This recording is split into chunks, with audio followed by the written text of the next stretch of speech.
how could we prevent or reverse these fires that you mentioned in the body, which are caused by malnutrition and not taking the right food choices? Well, like most other things in dynamic systems, it's a question of balance. There are pro-inflammatory forces and there are anti-inflammatory forces. I think the problem is that in the 20th and 21st century, we are overwhelmed with pro-inflammatory forces. So we need to reduce those. That's the start. And then we build up the anti-inflammatory forces as well. The pro-inflammatory forces would include things like smoking, for example. You're inhaling compounds which are very pro-inflammatory, so stop smoking.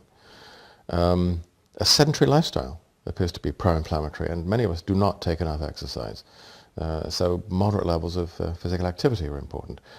Another very important source of pro-inflammatory factors is our diet.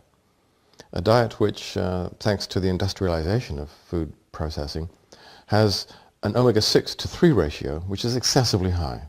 And that foments chronic inflammation. And that's made worse by the fact that a lot of us eat processed foods and fast foods. And to make fast foods and to make processed foods cheaply very often, generally, requires high temperature cooking. When you produce foods with high temperatures, a rather different kind of chemistry starts to occur in the food. It produces advanced glycation end products and advanced lipoxidation end products called AGEs and ALEs.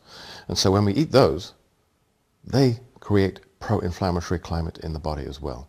So all of those things, bad.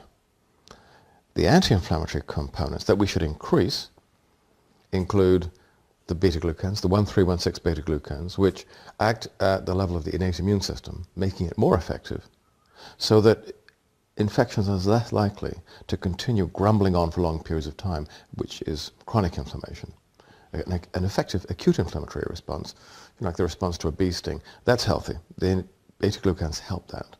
And it prevents or it reduces the likelihood of, as I said, a long drawn-out infection. That's not good. But the other two categories of nutrient that have been taken out from the diet and we need to put back in are the omega-3 fatty acids, which means more oily fish, or properly formulated fish oils. And by that, I'm afraid I do not mean most of the products currently on the market. And polyphenols. These are the most important other anti-inflammatory components. Now, omega-3s determine a kind of anti-inflammatory climate in the body.